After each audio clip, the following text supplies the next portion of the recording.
Hello and welcome to AAU Talks, the voice of higher education in Africa. My name is Philemon Edwards, and today we are discussing the open movement in times of urgency and rapid change. Today I have a team of members coming from the Consortium of Academic and Research Libraries in Ghana, also known as CARLIGH. I'll introduce them after this break. Stay tuned.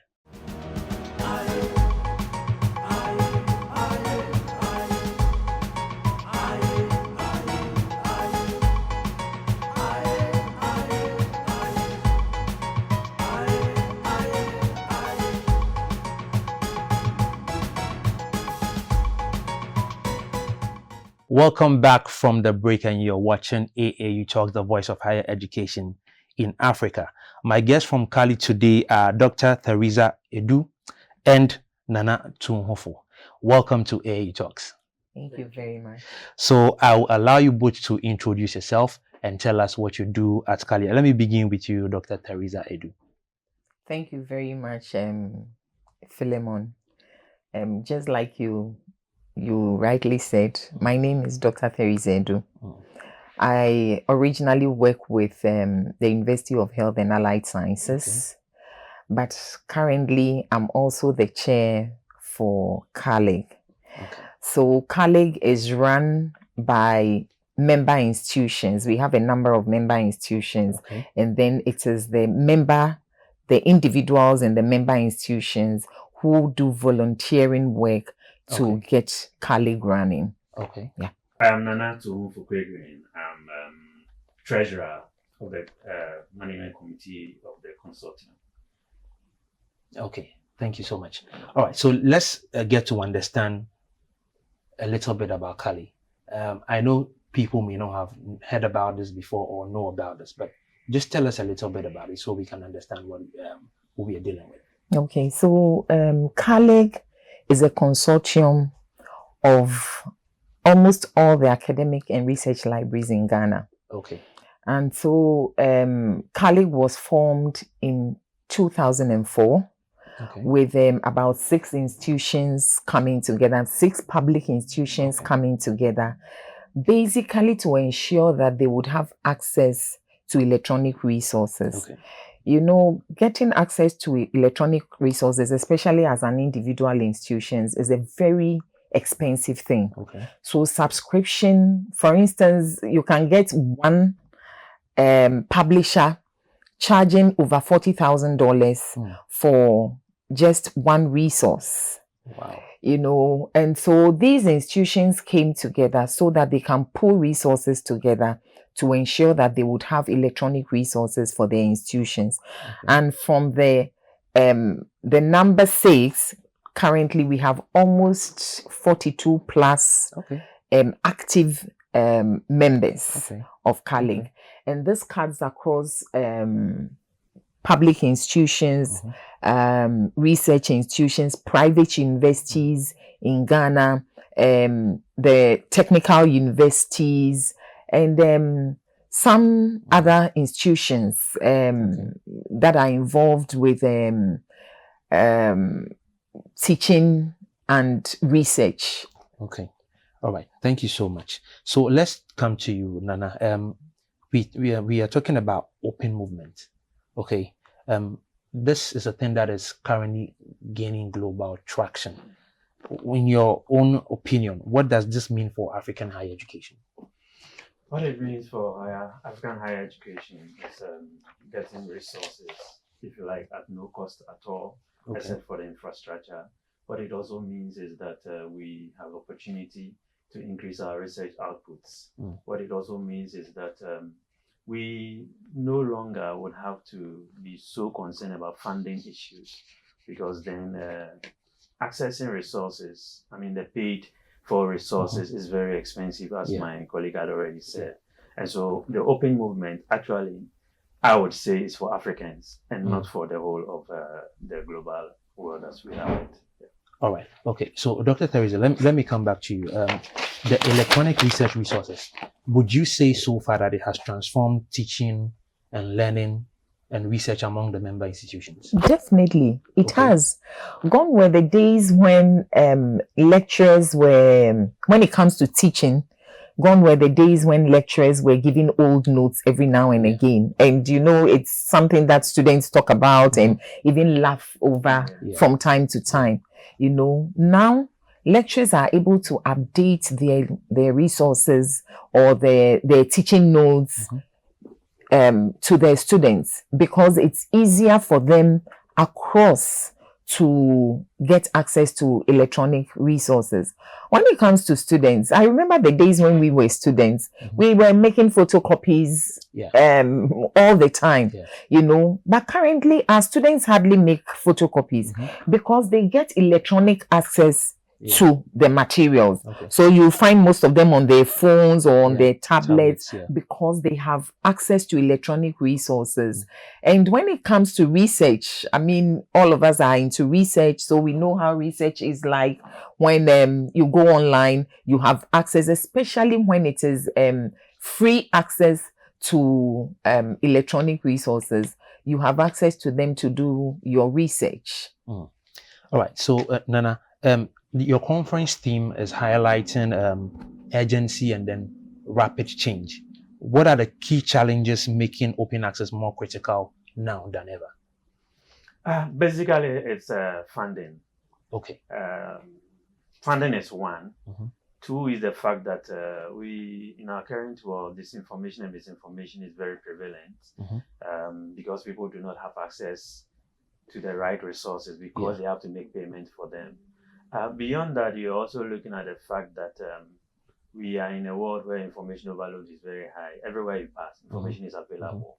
But what information is critiqued, what information is, if you like, refereed, kind of people have critiqued it and you have refined it to be able to make it available. That is what we lack because of the funding issue. So if we have the open access, we are able to deal with the challenges of funding, the challenges of disinformation and misinformation, and then we are able to also conquer the information overload effects on our users. Okay, so a quick follow-up on that. Since you're talking about funding, is the government involved in what you are doing? Largely, government is involved through the institutions, especially the public institutions, but as a direct involvement, we do not have that of government.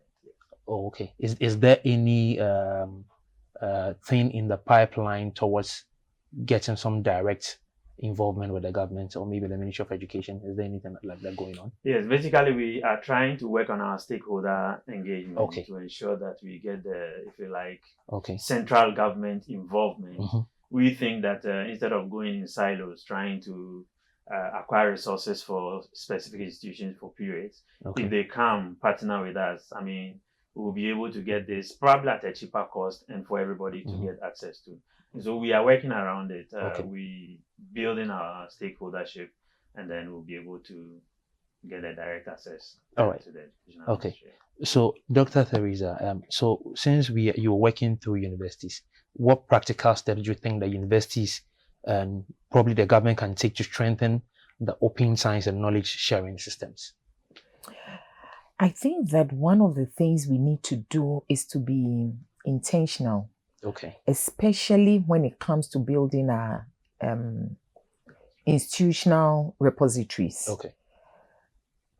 It is one of the ways by which we give visibility to the research we do. And so if we do not build this, then we are going to put ourselves in jeopardy. And we can only do that when we have the right infrastructure. We are talking about having the right people in place. We are talking about having the right infrastructure. ICT should be on top, connectivity and all that. Because, I mean, you cannot talk about electronic resources when your ICT is not good. Absolutely. So we need to ensure, especially as universities, that we have all these on top. Then we can push open access. So in what ways can this open access thing contribute to inclusive development across the continent? Because this seems to be something that goes beyond Ghana. Definitely. It does go beyond Ghana. So in addition to the work we do here, I think my colleague talked about stakeholders. Yes. We have stakeholders all across. Okay. And so for a lot of the trainings we have done, and I think I should have mentioned that one of the things CARLIGH does is to train member institutions, because you cannot have resources when you cannot make effective use of them. And so we do a lot of training. And a lot of this training, we do not depend only on the resources we have here. I mean, I'm talking about the human resources we have here, but we also depend on stakeholders from across the world. And so we partner with institutions like IFIL, institutions like INAPS, and all. They come to help us in developing the human capacity to use our resources effectively. Okay. So do these trainings happen physically, or there are some sort of webinars? Okay. So COVID has taught us a lot. So initially we were having a lot of on-site training. But with COVID, we have gotten to know that we can do a lot of the webinars. And so that is our advantage now, and we really leverage on that. And so we do a lot of webinars, both for local people in Ghana and even with our international partners as well. Okay. All right. So let's go into the conference. You are having the 5th CARLIGH International Conference in May. What are the key outcomes you hope to achieve? Still with you, Dr. Teresa. I think that one of the things we would want to do is to give visibility to first our researchers. There's a lot of research that is going on around us in this country. Unfortunately, a lot of this is not publicized, and people do not get to know about it.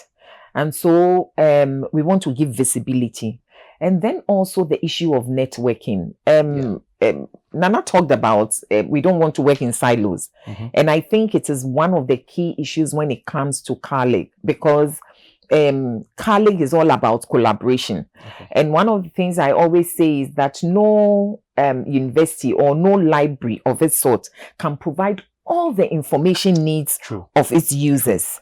You know, so collaboration and networking is very important. And remember, this is an international conference. And so we are getting people from all around the globe to come and to work with us. So in interacting with them, in doing this proper networking and all that, we hope, in fact, we believe, because actually this is the 5th. And so we know from experience that our participants are going to gain a lot through this. And of course, I've already mentioned research, especially for young researchers. They get the opportunity to show their skills. They get the opportunity to show what they have been doing over the past years, and also to show how they can do public speaking when it comes to presentations and all that. Okay, so let me add you want to add something? Let me add that beyond what she has said, we're also looking to begin building the ecosystem of open access resources in our country. Basically, while also leveraging on our partners outside who will be joining us, so we can benefit from a common pool of systems that will give our users the resources that they will need for the research. So beyond that, we are looking at the fact that we will not only be consumers of open access, but also be contributors to the open access ecosystem. All right. We'll come back after this break and talk some more, because I'm very much interested in where this thing is going. Stay tuned. We'll be right back. This is AAU Talks. Africa is rising through knowledge, culture, innovation, and through our universities. This May 25th, African Union Day, we gather again. The Association of African Universities Television, AAU TV, invites you to the African Academic Heritage Fair, AAHF 2026. a space where scholarship meets policy, student voices shape continental dialogue, where Africa's brightest minds and boldest ideas come together to drive Agenda 2063, the Africa we want. And this year, we are spotlighting the theme that touches every home, every school, every clinic, every community, assuring sustainable water availability and safe sanitation systems to achieve the goals of Agenda 2063. Expect a high-level dialogue on water security, sanitation, climate resilience, and human capital. A youth forum, because climate action starts local and youth are leading the way. A research and innovation pitch showcase, where innovators present practical solutions for safe water and sanitation to mentors, funders, and investors. And cultural moment that celebrates Africa's heritage, our identity, our pride. Mark your calendars for Monday, May 23rd, 2026 at 10 a.m. GMT. Join us in person at the AAU Secretariat, Accra, or virtually from anywhere in the world. Register now to celebrate African scholarship and own our future.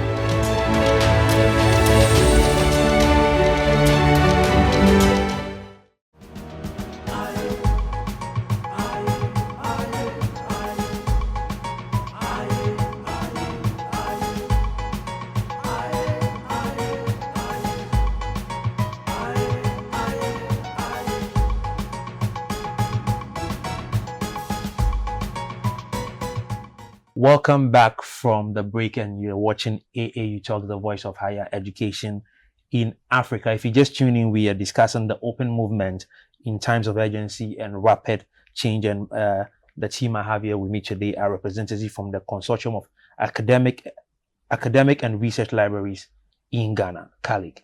All right, so we're discussing the stakeholders and what is expected in the conference, which is happening in the month of May. So what are the key stakeholders? Back to you, Nana. What are the key stakeholders expected, or who are they?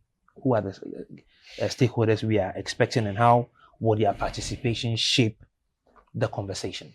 Okay, thank you very much, Philemon. So for this conference, and as has been the case for most of our conferences, we are expecting heads of our higher education institutions. Okay. I.e. the vice chancellors, directors, and all of them to be there because we have invited them. Okay. We are also hoping that the government will show up because we are expecting the Ashanti regional minister. We are also expecting a rep from the Ministry of Education to also be present. Beyond these, we are expecting our publishers to be there. And then most importantly, our presenters and other participants, because without the presentations, we will hardly be able to have the meaningful conference we want to have. So these are the stakeholders that we are looking at. And the last but not the least are the exhibitors. Okay. Because they have to also be around so we can continue to engage to know what new resources are in the ecosystem so we can leverage on them. Okay.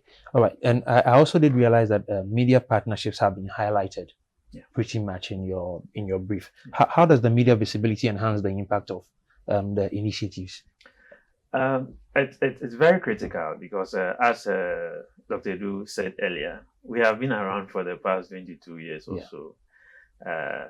And you would not probably, apart from within the academic circles, hardly is it the case that we are known by other sectors.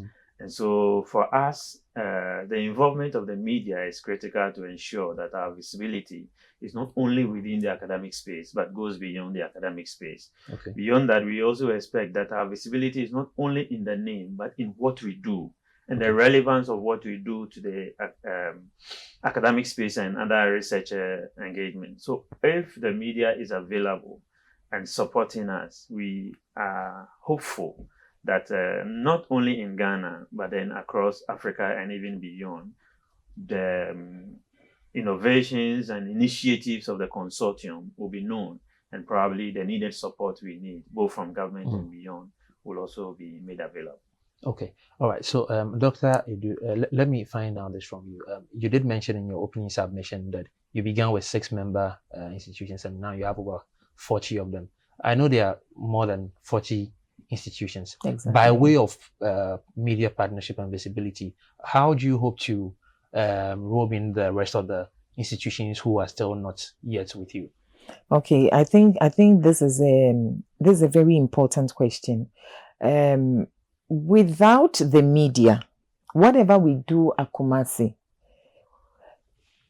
would stay within the confines of Kumasi. In fact, it would even stay within the confines of the conference room. Okay, that's true. But one of the good things with the media is that they would give us visibility. They would let people know what we are doing and how we are doing it, and they would tell our story. I think that's what the media does, and does very best. So they will tell our story. And so institutions that are not part of CARLIGH will know what they are missing. And definitely they will join us. But in addition to that, one of our key areas is that we are reaching out to all members or all institutions who are not members of CARLIGH.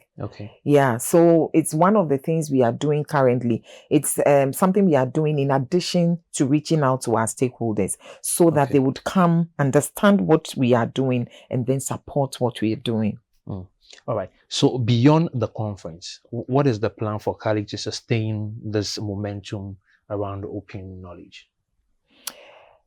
I think that I mentioned something about our institutions. Yes. And one of the things with CARLIGH is that we have a governing council. Now, the governing council is made up of all head librarians. That is university librarians. They are the most senior people in the various institutions. And so we are getting all our head librarians to, as it were, let our various institutions know what we are doing and come on board to support us. One of the big challenges we have is the issue of payment with our resources.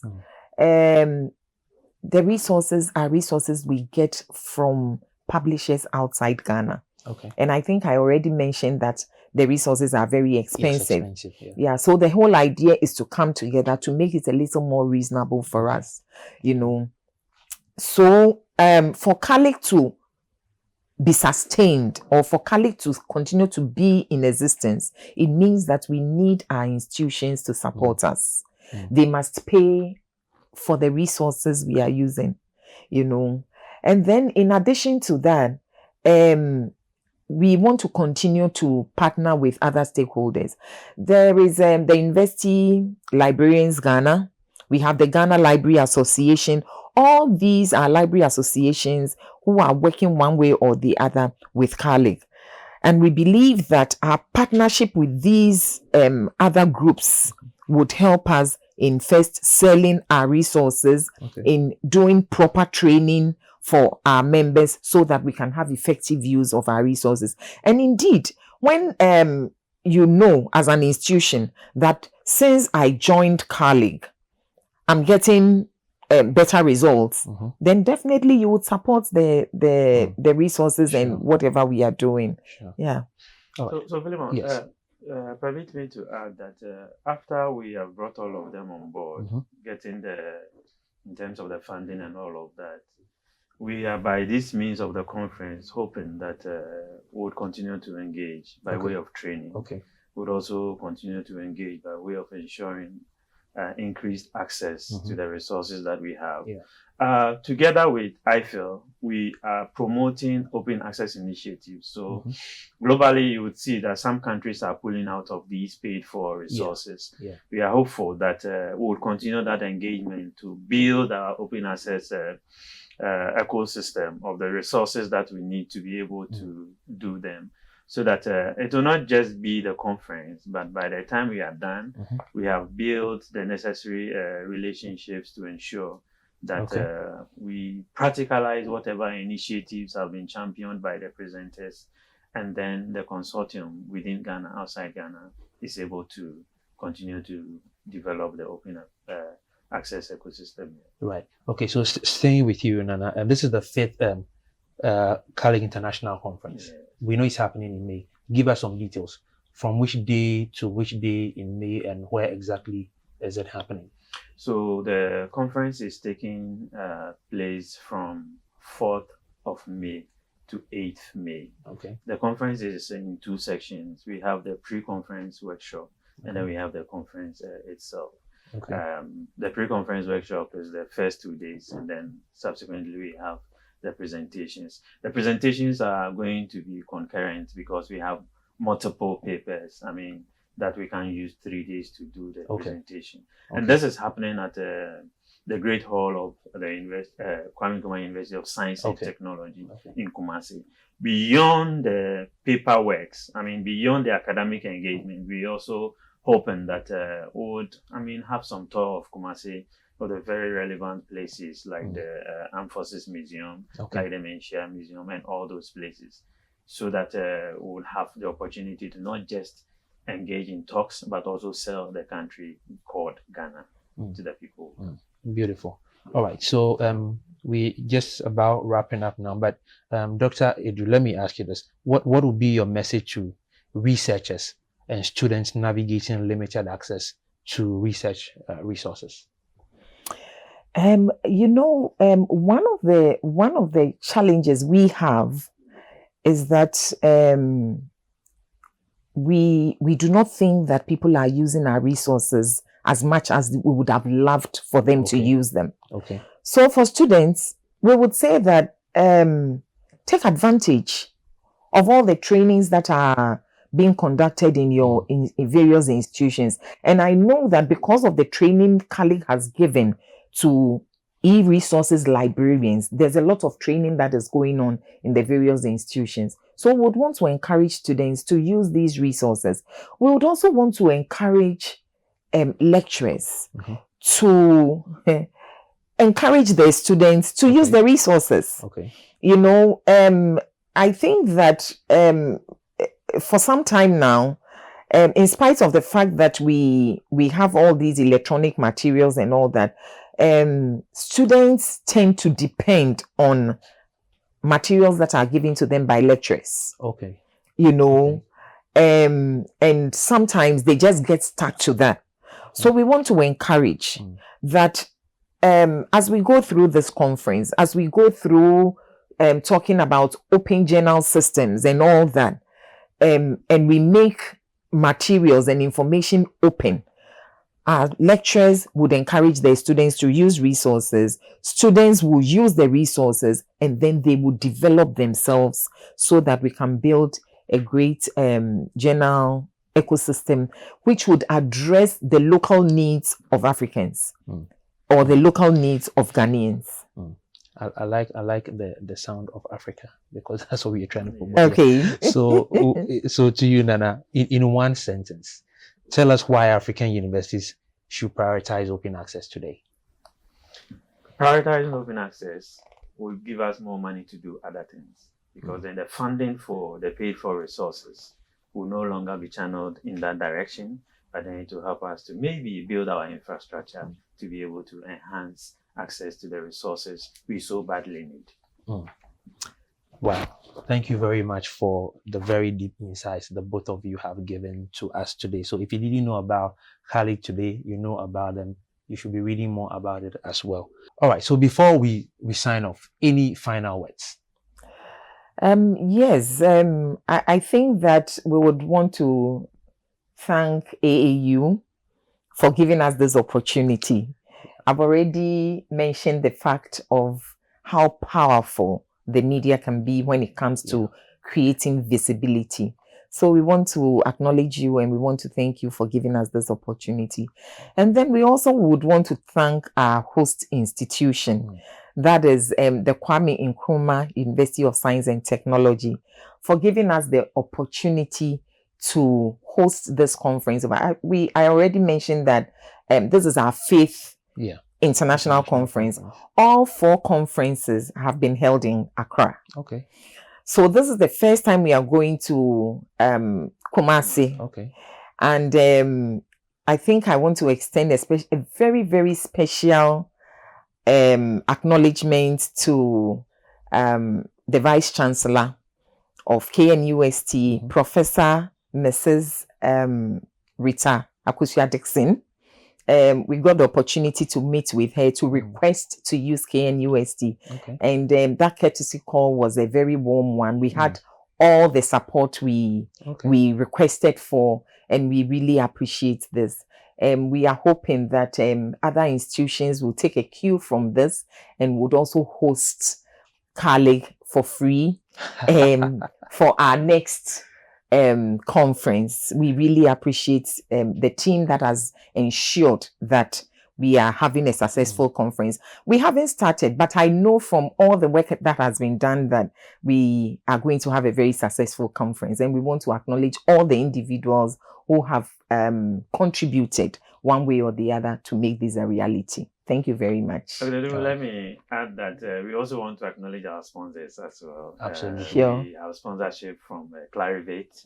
We also have sponsorship from Drillbeat, sponsorship from Crossref. We have that of Water Clues. We have Emerald, and a host of others who we are still processing. We are grateful for their support. I've been talking to Dr. Teresa Edu, who is the chairperson for the management committee of CARLIGH, and also Nana Tuhunfo, who is the management committee treasurer of CARLIGH. This is AAU Talks, the voice of higher education in Africa. We'll see you next time. My name is Philemon Edwards.